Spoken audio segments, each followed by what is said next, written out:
Today on Monkey Life, the world's oldest woolly monkey is having a down day. I think we might need to give that a try another time. Even in the rain, the chimps are having an up day.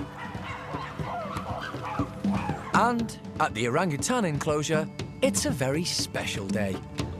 Hsiao-Quai seem to be carrying something extra.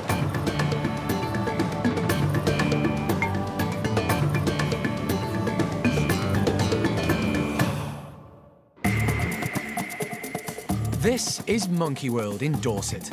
Tucked away deep in the English countryside, it's the largest sanctuary for monkeys and apes on the planet. And this is Dr. Alison Cronin, the primate's best friend. Alison and her team spend their lives rescuing... She is quite mobile. ...and rehabilitating primates from all over the world. Hello, sweetheart. They currently look after more than 240 monkeys and apes from 16 different species.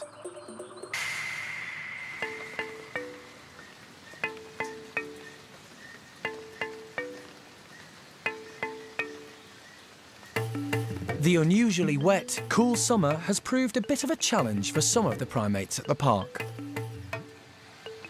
Their natural habitats in equatorial Africa, Asia, and South America are generally somewhat warmer. At the rescue centre, all the monkeys and apes have indoor and outdoor enclosures, so it's up to them if they want to escape the rain or just take shelter in their own particular way.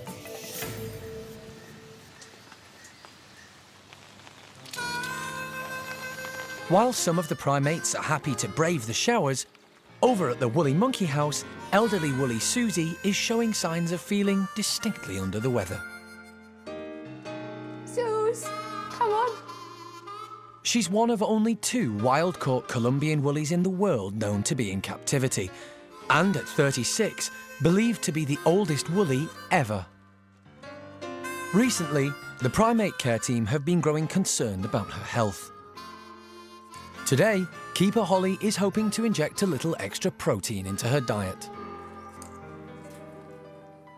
This is the grub, or sort of infant stage, of a Pachnoda beetle. These grubs are incredibly high in fat and protein, and they're quite a nice little compact snack. So we've been trying to breed them up to use them as sort of supplemental feeds for animals that might be a little bit underweight or not feeling too well, as a way of just making sure that they're getting enough fat and protein in their diet. Xuzy's one of our very, very elderly woolly monkeys. She's in human years, sort of more than 100 years old, and she can do with all the help she can get, really. So we're hoping that she might enjoy these. She's never tried them before, so it's a bit of a gamble, but we're going to try her, see if she likes them, and if she doesn't, I'm sure we'll have some other primates that will enjoy them. Check it out. Okay, Sus. Come on then, Xuzy. Come have some snacks.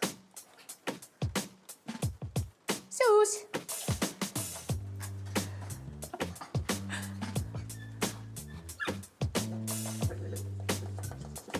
Okay, honey.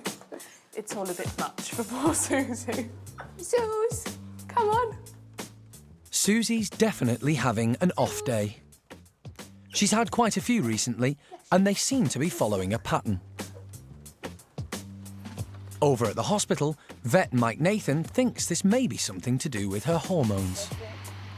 Over the last year, she's been having these episodes where she is in acute pain. I wonder if this is tied into her reproductive cycle. Unlike humans, there are no known cases of monkeys and apes experiencing the menopause. Xuzy could be suffering when she's in season. Now, what I thought was that this is a bit like endometriosis in humans. It's a condition where cells from the lining of the uterus can migrate out of the uterus. Sometimes, when it's relatively mild, you can just treat it with pain relief. But in Xuzy's case, Mike thinks shutting down her hormones with a contraceptive implant would be better. This would prevent her coming into season and hopefully stop the pain. Sus, come on. As for today, it seems nothing can lift Xuzy's spirits. What about if we put it up high? can even come closer to you if you want. And until the minor procedure can be carried out, all Holly can do is try and encourage her to stay fit and well. That's what you think of that, is it? Oh well, I think we might need to give that a try another time.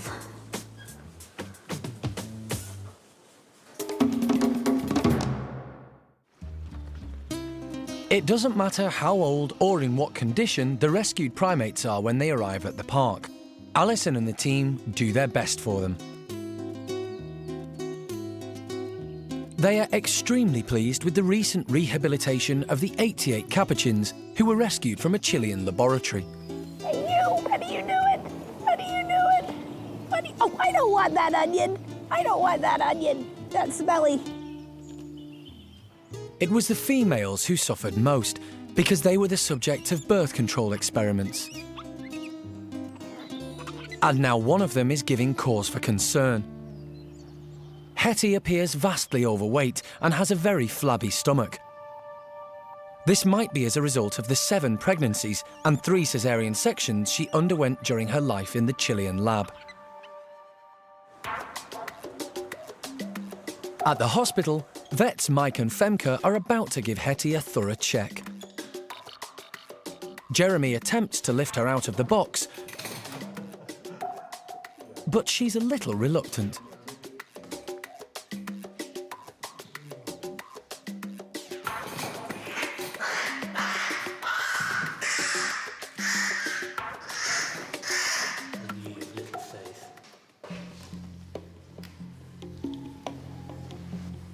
Is she going? In the past, Hetty's had a hernia, which may have reoccurred. There's no hernia, No? is there? There's no hernia there. It's just massively fat. Probably very weak muscles. Yeah, I think that's all. Right, okay, she's just a fatty. Well, that's what it feels like. Yeah, you don't feel any hole at all. I don't do you? feel any hole whatsoever. I mean, she's just got very thin abdominal musculature, and if you're going to do, you know, what you're going to do, a tuck like that, there's no need, I don't think. It'd be interesting to see what her bloods are like. Yeah. Well, this is all This fat. is fat. Look, that's fat there. It's fat all around. I think basically we've got an animal here who has a big fat belly with very, very thin muscle. I mean, she's, you know, that's her problem. I can't feel a hernia. That means a hole through the muscle. The confusing thing with her compared to all the other girls is she's got breast development. With the hernia ruled out, Hetty's breast enlargement could mean a hormone imbalance, so more tests are needed. So we'll just run some basic bloods to start with, and then we'll go on from there. But we're not going to open her up. They'll need to wait for the results before considering surgery, but in the meantime, the primate care staff will carefully monitor Hetty's feeding habits.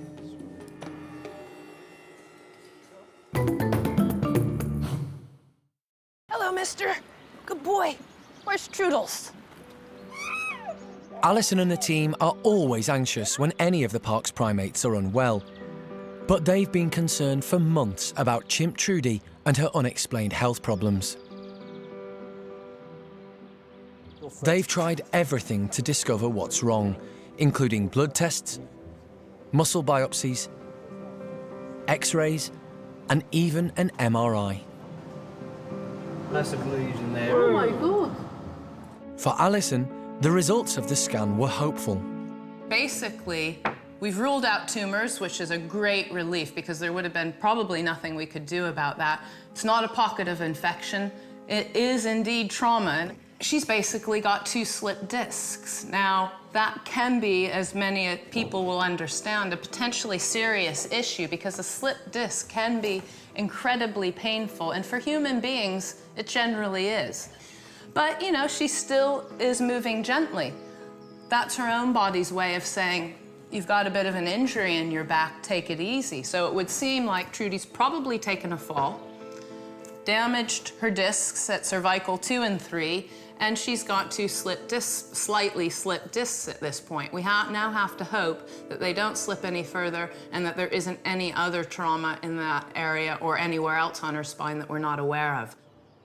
But since the scan, things have not progressed as the team hoped, and more investigation is needed.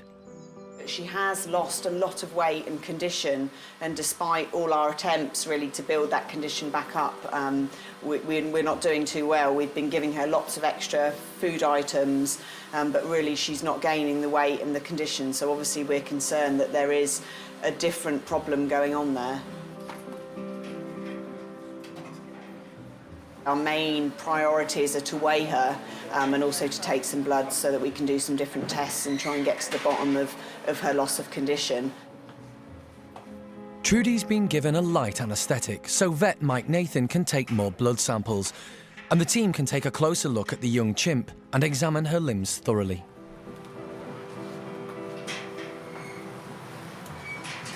The difference is, I mean, her skin looks okay, her coat looks okay. I mean, she's been over-groomed, but that's what chimps do.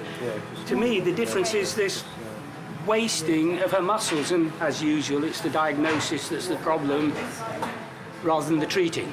I mean, once you know what the problem is, you can either fix it or you can't fix it, but if you don't know what it is, you can't do anything. The last time Trudy was weighed, she was 29 kilos. Yes, it could be something 27 kilos. Put it back on here and give her We just weighed her and she's lost another 2 kilos, and 2 kilos on a little animal like this is significant. So there is, clearly we have some underlying thing happening, and that's what we need to identify, and really it really is that simple. Cara takes the opportunity to oil Trudy's dry skin to help improve her general condition. If Mike comes back with the bloods being all clear and Trudy is actually fit and healthy, then we'll look at trying to bodybuild her. So we've actually had a really kind donation of some health food products. That is, one of them's pure protein, really nice tasty drink that she can get down and try and build some muscle, because we don't want to just feed her junk. So between sort of protein and carbohydrate supplement drinks and pure protein things, then we'd be hitting her, and that'll be the next thing, is building Trudy's muscles up. They've tried almost everything, but it looks like it could still be a long haul to get Trudy fit and well.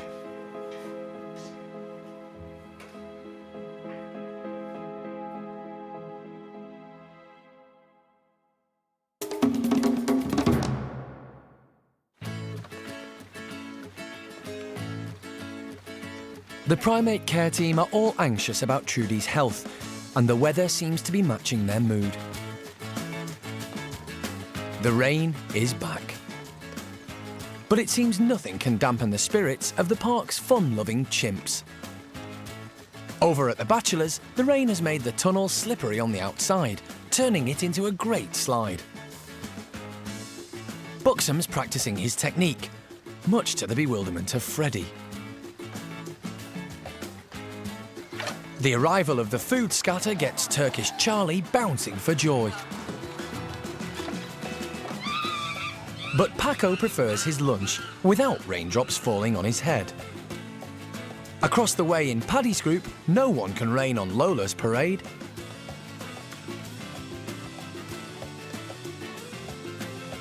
Or Buster's.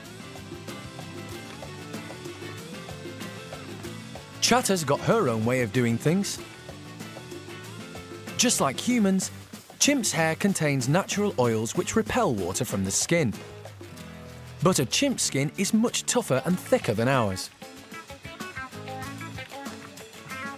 So Eddie doesn't mind a soaking. She's happy to hoover up the raindrops even in a downpour.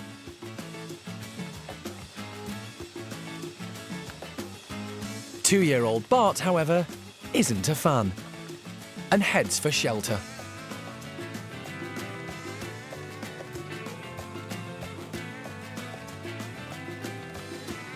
Mum Xuzy provides the answer.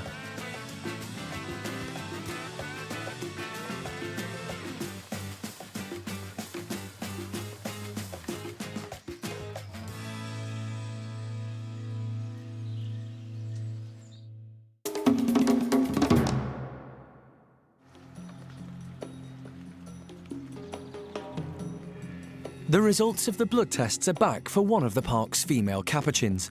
The team hope it will shed some light on Hefty Hetty's problems. We got the blood work back and everything's within normal ranges. So she doesn't have a hernia.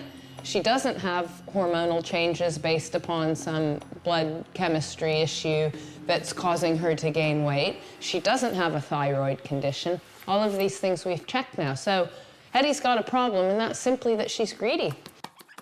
This isn't the first time the team have had to deal with an overweight capuchin. Tom arrived from the British pet trade in 2001 with a bit of a belly. His previous owners didn't have him on the correct diet. His problem was definitely overeating, and it looks like Hetty's no different. So it's a really timely and good reminder that the primate care staff need to be assessing constantly not just the physical state of the monkeys from the lab, but also their mental state.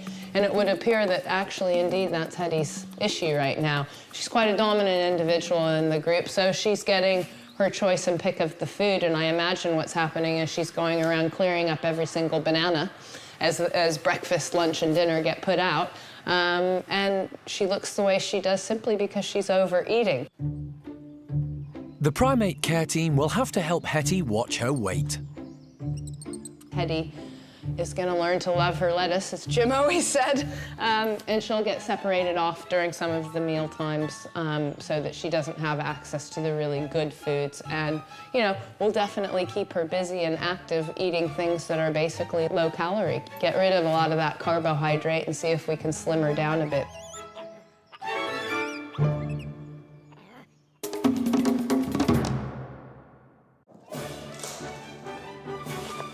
It's a new day at the park. Unlike most mornings, the care team are cleaning out enclosures and feeding and checking on their primate charges. They're also making final checks on the new orangutan nursery, which is due to open any day now.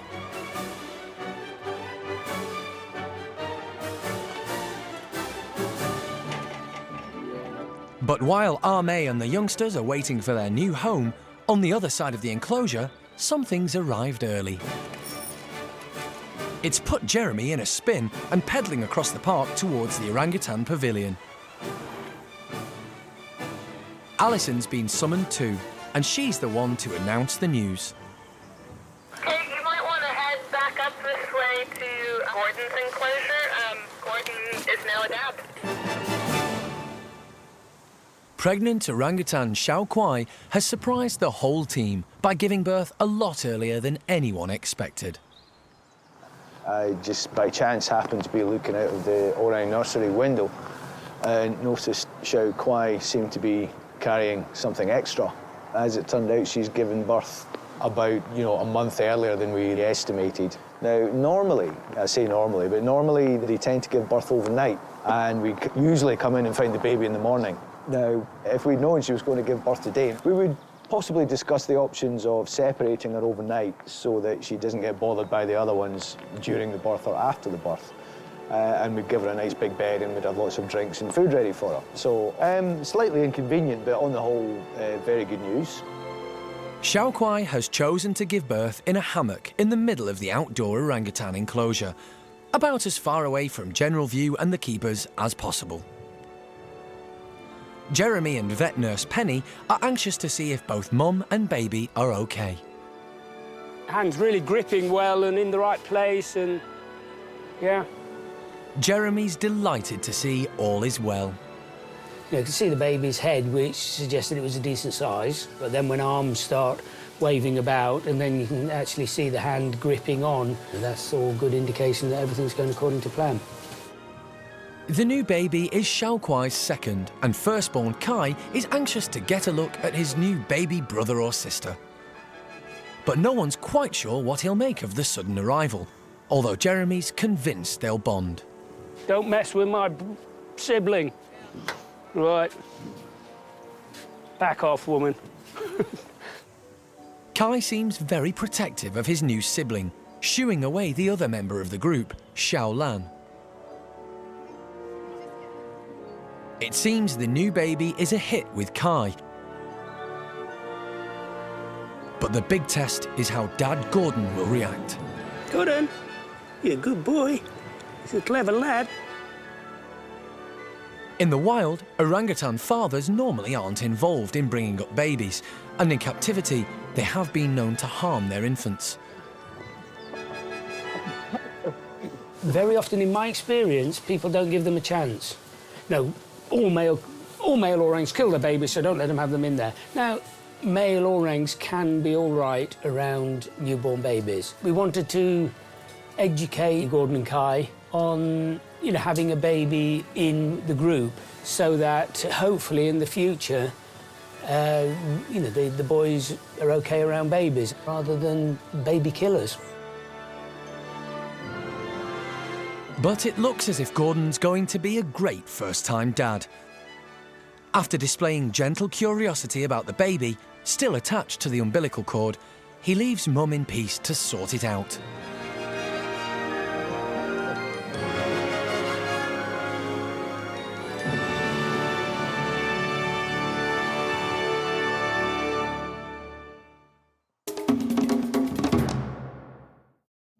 Next time on Monkey Life.